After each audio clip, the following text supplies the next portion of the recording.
All right, shalom, shalom. First and foremost, I'd like to start off by giving all praises and blessings to Yahweh, Bahashem, Yahweh Shai, Bahashem, Ruach HaKodash. Double honors to the apostles, bishops, and elders. Peace and salutation to the elect men pushing this word, this gospel, the doctrine. All right, this doctrine. All right, as it is written, according to the scriptures. All right, then that means accepting, being acceptive, okay, of all, okay, as it is written, of all of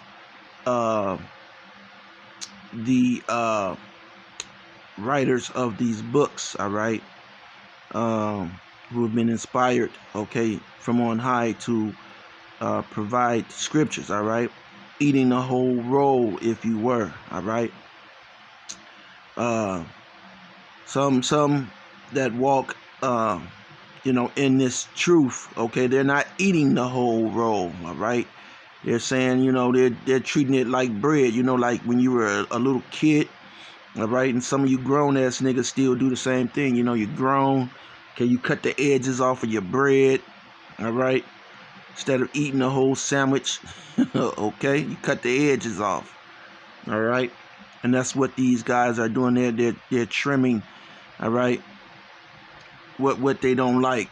Okay, recently you have this individual who's claiming that he doesn't accept Paul's writings. All right, now we can go into the scriptures and totally mop this guy up. And it's easy, man. The last video I seen of this individual, he was calling individuals Hamites, and the thing was, they weren't right, but he was off, okay, and he had the nerve to be calling them, and I'm talking about Deacon,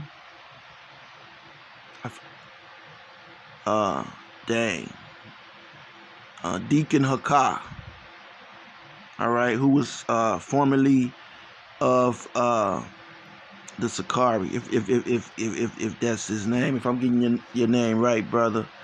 I believe it's Deacon Hakah. All right, guy, he's a funny guy, man. That Hakah. All right, he has his own advertisement in his own videos. He cut Esau off. He puts his own ads in his own videos. All right, so he's about selling and marketing Yahweh Ba'ashem Yahweh Shai. All right, so he called these individuals Hamites. All right, and they were pretty much trying to defend the doctrine. And he said that he wasn't accepting the Paul's writings. And I said, and I tried to go into, because even myself, some of these individuals there, as far as me, I've said this a lot of times. It wasn't until I got with GMS that I was pretty much into the New Testament. All right, before then I was what you would call the Old Testament. I was kind of just learning the New Testament. All right, back in like 2007. All right, 8, just kind of getting into it, and I'm still learning. All right, we all are, but for the most part, after reading front and back these scriptures, more than a few times, to get it, to try to get a greater understanding, through the Spirit. Paul is saying what's already been written, man, and that's the sad part about it.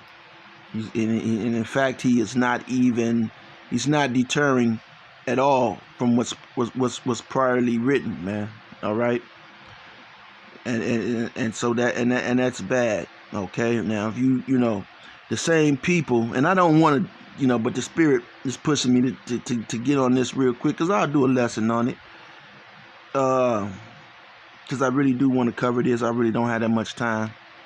But anyway, I'm gonna get right into this lesson, man. All right. You know, but yeah, okay. So you know, the scriptures say, roughly paraphrasing, that beware of the leaven, all right, of the Pharisees and the scribes, because they tell you, roughly paraphrase, I may be, you know, they tell you what to do and they don't do, you know, they telling you what to do and what not to do, and they not doing that themselves. All right. So, you know, beware of that. All right. And individuals who are doing that. Okay. If I go into the outback, okay, for a steak, I'm going to eat that steak. All right. So will they. All right. So will they. And you know, you go to the outback, you go to McDonald's, you go to Starbucks, you go to any of these places. Most of these places are, you know, established, especially if you're dealing with Jake. Jake, 2/3 of our people, they're all Masonic. Okay, they're all Masons, and a lot of this stuff is Masonic. So a lot of these, you know, establishments, you know, that people are going to and to eat. You know, this nigga's crying about something called halal. Okay, I wouldn't give a damn if it did say halal. Okay, I'm going to eat that shit. All right. You know, this is just the way it is, man. Now, you know, you don't want to eat it, you ain't got to eat it, but I'm going to eat it. Okay. If you've been in this truth long enough and you know, you superstitious, well then, hey, you know, get on, man. All right. Nigga be driving an Acura or, you know, a Benz, talking about, man, you can't eat nothing to say halal. Get your ass out of here. All right. So, with that being said, let me find a scripture, because I'm just, you know, I wanted to go into, you know, to this government. Now, a lot of you, you know, you people, you know, hopefully you're of the elect. You're just coming into this thing, and you have to understand. You have to be able to separate yourself from your mind being controlled, your perception. Okay, and let's look up this word perception real quick. Okay, being controlled, being altered, being guided by the government. All right, and you break down that word government means mind control. All right, govern means to control. Ment is the mind. So the government is here to control your mind. All right. Perception. That's the word, perception. There it is. Perception definition. Perception. Okay, the process of perceiving something with the senses. All right, with the senses. So you have to have your senses exercised in this truth. All right, in order to fully navigate in the spirit, man. Okay. You know, in order to navigate in the spirit. All right, because you get a lot of individuals who bring things that was all, you know, that was, you know, that comes in from government. All right, the government. Okay, and not the government of Yahweh Ba'ashem Yahweh Shai. They're bringing that into this truth. They're bringing that state of mind into this truth. All right, it's leaking out. All right, into this truth. And so, you know, and people are, you know, there's things that come out.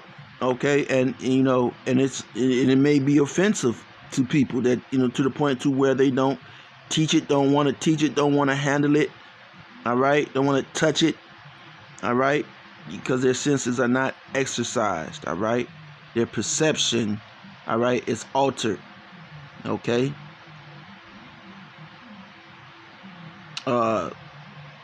2 says an instant of this. Okay, senses, perception. All right, an instance of this. 3, the process or state of being aware of something. So you have to be aware of things in this truth, of your surroundings in this truth, man. All right, in this world, you have to always constantly be aware. Okay, be aware of what you say. Okay, of what what you bring in and what you put out. All right. And so, for the most part, 2/3 of our people, they are what? They're controlled by the government, whether they know it or not. And I said I was gonna get a scripture real quick, and I didn't want to make this a quick. I don't want to make this a long lesson. It may go a little long, but no. Let's see.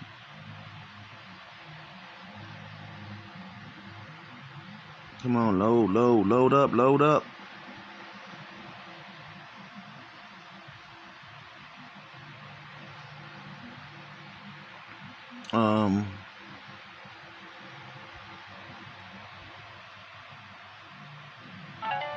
Because recently, and the reason I'm doing this video is because recently, all right, I had some problems from a government organization, all right, which I talk about it a lot, which is the EEOC, all right, and the EEOC, all right, is pretty much anytime you work a job, okay, you're dealing with people, period, you have to deal with the EEOC, all right.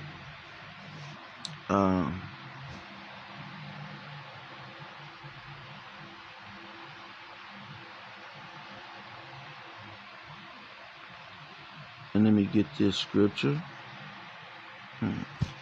My fingers are just touching stuff. All right, Ephesians, all right, 6 and 12. If you accept the writings of Ephesians, all right, maybe you don't, okay, but if you accept the writings of the book of Ephesians, okay, this is 6 and 12.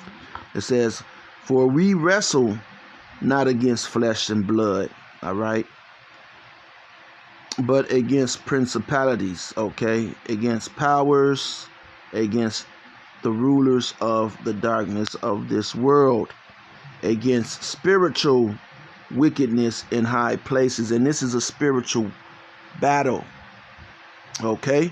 This is a spiritual battle. And those who want to defeat us, they're not coming right now at us with their swords out, okay?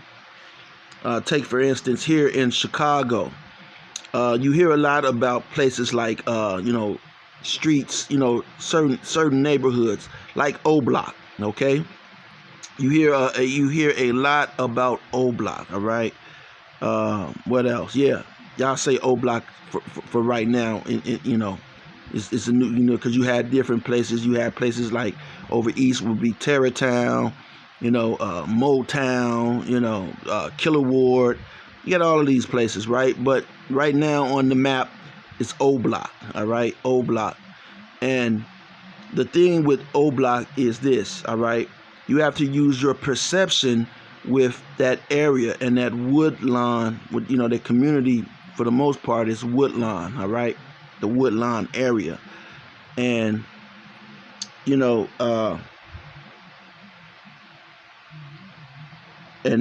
that area you had certain gangs sprung out, okay? You had your your Blackstones, they sprung out from that area or what have you.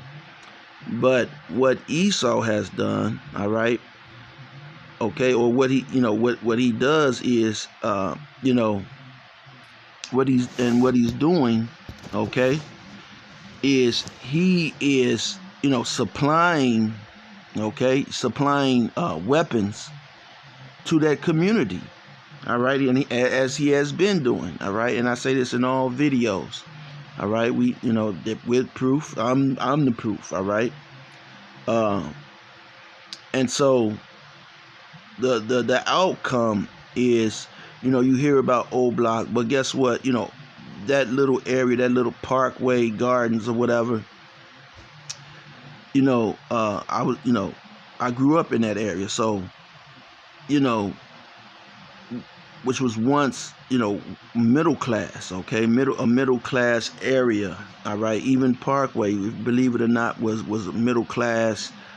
You know, that little area was middle class. That whole little project was, well, it was not even a project, but that was middle class, and somehow it is, Esau, okay, he has transformed it into like some homes, like, low income. All right, the places where, a place where nothing but misfits and the worst of the worst live. Okay, people who can't get it right, who can't get right. All right, they, because it, people had to work a job to live there. All right, people from the post office lived there. Supervisors, people who made money, they lived there once before. All right, as well as that whole area. But what Esau does is he goes in. All right, he doesn't have to go in with guns himself. He lets you do it. All right, and so we see that whole Woodlawn area. All right. It's not gentrification when, okay, now gentrification is when, you have Edomite family, they move in, they just move into an area, and then, people start changing the prices of rent. Here, to fast forward things, Esau has, put weapons and guns, and, all of these banks are in cahoots, and all of these organizations, and, they have meetings, they sit at a table, and they discuss these areas, how they're going to move you so-called Negroes out of an area and get so-called white people in there. Okay, and the way that they're doing it is with guns. All right, guns and violence. Okay, when I was growing up, okay, the city of Chicago was a dirt bag. Okay, and it was newspapers, you look at some of those, that was real. Okay, news, garbage flying everywhere. Okay, because they wouldn't hire Jake, okay, to do jobs. All right, Jake, they didn't hire so-called blacks to do jobs, man. And that's where, they came in and put the crack cocaine into, and heroin into those communities. And that was the form of making money. So then, the police could come in and shake people down for the money, and they started becoming the drug dealers and pushing their kids and children through life by selling these drugs and selling guns. All right.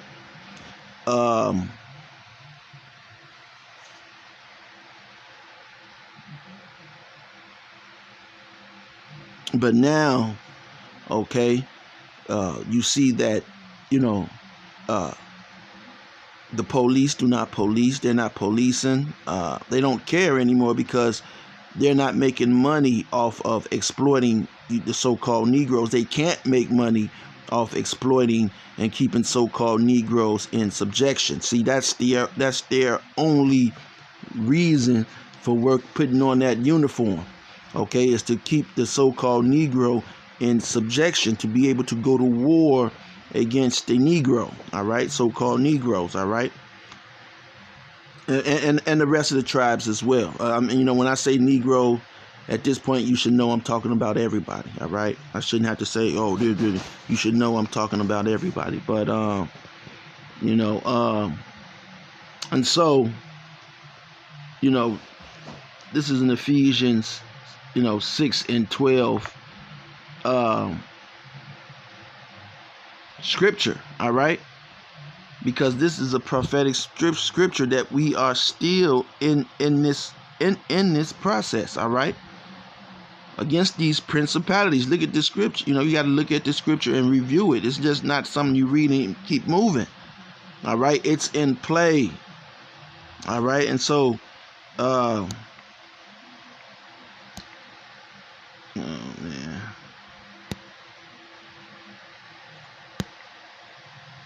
I didn't want to do that.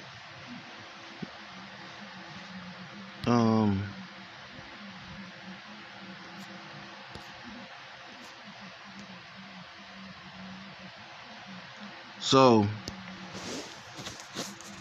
the origin of the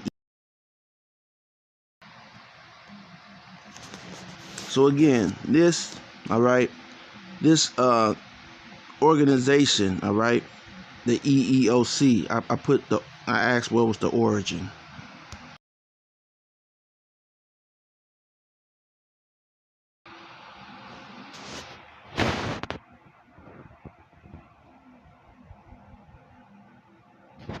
Okay, it says the U.S. Equal Employment Opportunity Commission, all right?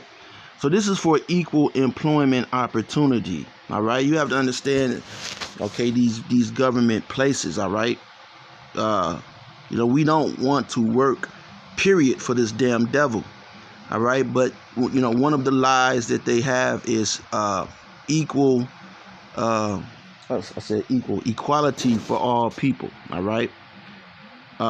Which it doesn't include you so-called Negroes, all right? Hispanics or Native Americans, all right? It says the U.S. Equal Employment Opportunity Commission was established by Congress in 1964 to enforce Title VII of the Civil Rights Act of 1964. So, why is they not enforcing these acts? All right, why are they not doing their job? You know, Salakia, 1 minute. Hello. All right, Salakia. It says the EEOC is a bipartisan commission of 5 members and a general counsel, whose mission is to eliminate unlawful employment discrimination. All right. And you know, again, Esau makes up these rules. He makes up these organizations, and they don't work in your behalf.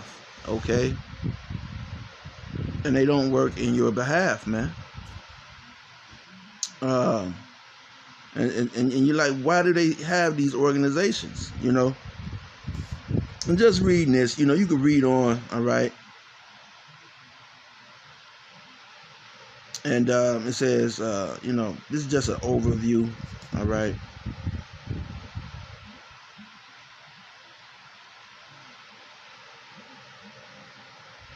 Let's see.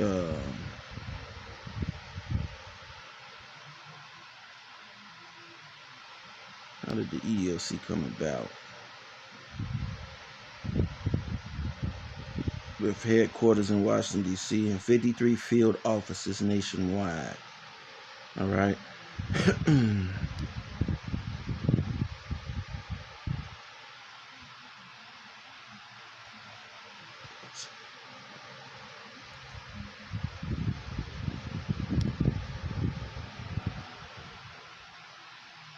Okay. Of those complaints, a majority involved violation of Title VII.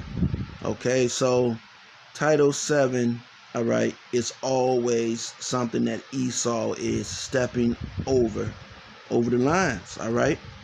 Title VII is always something that this devil this was established in 64.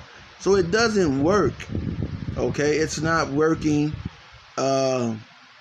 you know, and I could tell you, you know what they do push, okay? They push in you know, in response to this, these same people, Okay. And let me finish reading this first. It says, of those complaints, a majority involve violation of Title VII, which forbids discrimination based on race. So this happens a lot. Color happens a lot. Religion happens a lot. Sex, okay, and national origin, all right, which is all race. Another 34% of the complaints filed with the EEOC had to do with disability discrimination. All right, while 15.6 involved age discrimination. All right. Yeah, because, I was just looking at this one Union Pacific discrimination suit. You had this Jake who'd been working at Union Pacific for 30-something years, and they didn't offer him any other position, man. He was just doing the same job, and they didn't say anything, man. They just had him doing the same fucking job for 34 years. Couldn't move up to manager. He should be running the company. But see, he's a Jake, all right?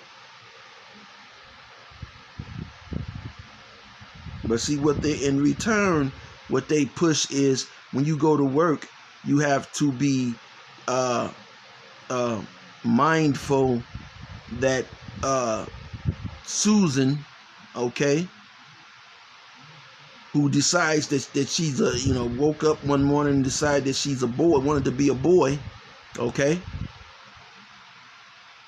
She can't pee standing up. She can't write a name in the snow. All right.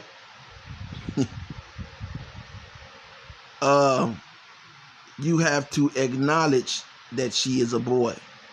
See, it's brought to really enforce confusion. Okay, and then going back, to the mind control, that image you saw. All right. And even on television, I was just like into the series on Prime, The Boys. All right.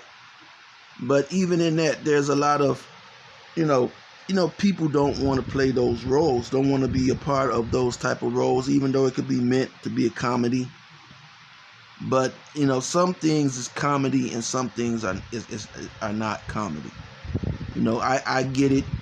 Esau, his way, his thing of comedy is always something queer, all right, homosexual in nature, in act, all right.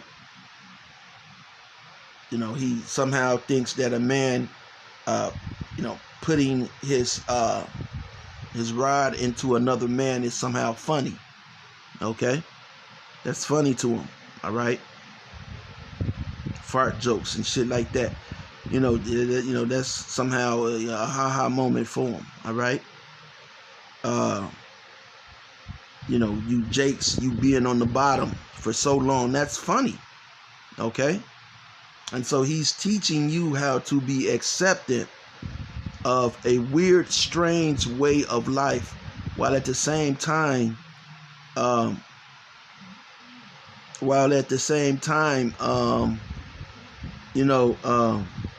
depriving you of a way of life, man. You can't live, okay? You can't live unless you're weird, man. Unless you're doing, and that's where he's going, man. And ultimately, they're gonna push this microchip. Yeah, this is another microchip video, okay? Undertones of microchip, RFID chip, all right? Karakma, 666, MOTB. Another one of those videos, all right? But that's ultimately where they're going with this thing, all right? See, now you go to work, you do your job, and you allow for the strangeness. Oh, and I got to take care of these kids. I got to pay the kids. I got the kids, all right? The kids. My wife. So you let the weirdness slide, all right? Until this devil's putting his charagma in you, all right? And charagma in you out, okay? Well, my wife said, man, I just got to ignore it and let them no Vaseline me with the Karagma. Well, she's going to leave me and take the kids. All right? And that's how you niggas sound. All right? Pathetic. All right? No minerals. So, Lord willing, you were edified. There's, so many scriptures, could go into just to finish this. But like I said, be aware, man. Be prepared for the weird stuff. Use your perception. Exercise your senses. All right? And stay away from these weirdos, man. Okay? Till next time, Shalom.